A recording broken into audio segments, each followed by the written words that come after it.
Vamos a iniciar hablando del aparato yuxtaglomerular. El aparato yuxtaglomerular va a estar formado en un inicio por una parte de la arteriola aferente que entra a la cápsula de Bowman, que la podemos observar aquí.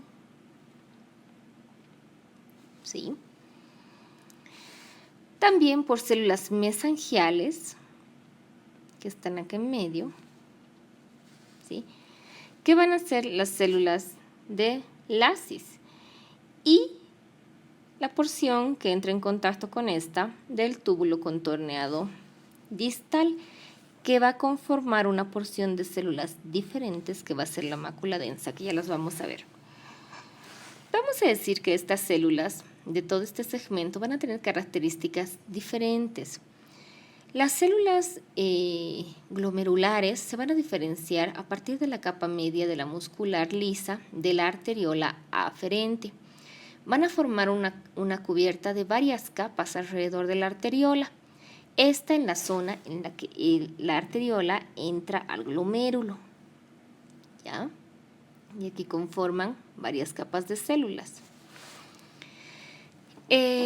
Posterior a esto, las células yuxtaglomerulares van a poseer un núcleo grande y gran cantidad de gránulos.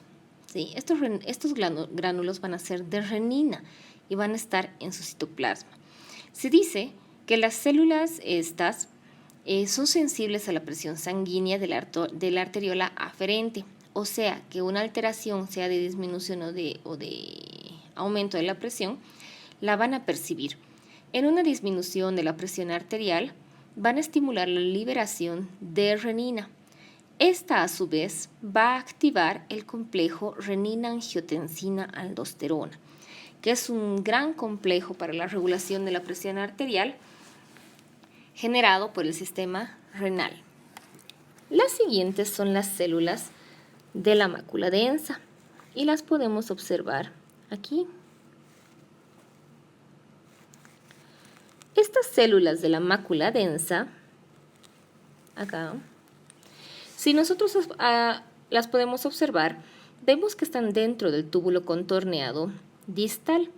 Entonces, la mácula densa va a estar formada por células modificadas del túbulo contorneado distal en la zona de contacto en la que este tubo se acerca a la arteriola aferente. Vamos a decir que las células de la mácula densa son más pequeñas y con un núcleo mayor que las del resto del tubo. Ustedes pueden observar el diámetro de estas, ¿sí?, en relación a las otras células que están tapizando el túbulo, y se nota la diferencia en espesor. Además de notarse el núcleo que éstas presentan. Las células de la mácula densa se dice que poseen receptores mecánicos y químicos. ¿Qué es lo que hacen estos receptores mecánicos y químicos? Lo que hacen es reaccionar en relación a las concentraciones de iones, en especial de sodio del líquido que atraviesa por el interior del túbulo contorneado distal. ¿Qué genera esto? Va a estimular la liberación de renina producida por las células del aparato yuxtaglomerular o las células yuxtaglomerulares. Otra vez ingresa en el juego, ¿no es cierto?, de presiones. Las otras células que vamos a ver son las células de Lassis. Las células de Lassis, también denominadas cojín polar, se sitúan entre la mácula densa y la arteriola aferente. Esta en la zona de entrada al corpúsculo renal. Y aquí las podemos observar.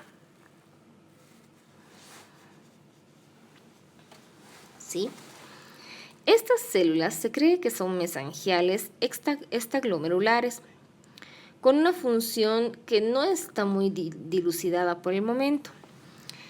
Al parecer, estas células producen el factor eritropoyético renal, ¿sí?, o la eritropoyetina, que su producción aumenta por la hipoxia, cuando existe esta hipoxia. Entonces tiene también un receptor de oxígeno, ¿sí?, y actúa sobre la globulina que se forma en el hígado. También se dice que liberación de eritropoyetina formada va a estimular la eritropoiesis en la médula ósea. Entonces estamos hablando de generación sanguínea. ¿Ya? Eso en relación al aparato yuxtaglomerular. Si hablamos de los vasos sanguíneos,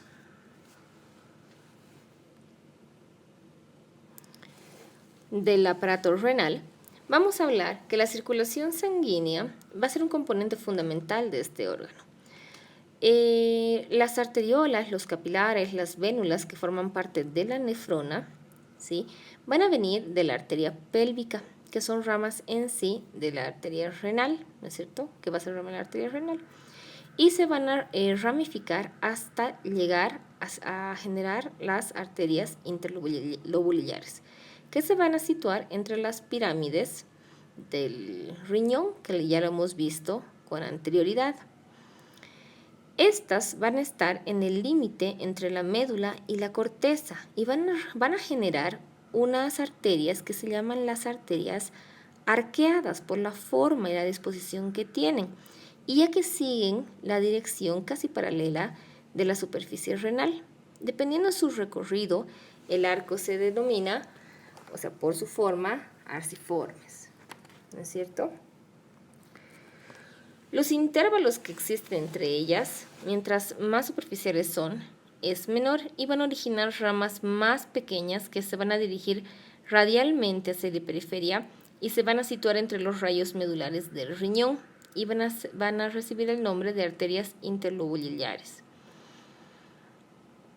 Dependiendo la altura en la que nos encontremos nosotros en el riñón, vamos a encontrar un diferente calibre de vasos, ¿no es cierto?, entre arteriolas, vénulas y obviamente los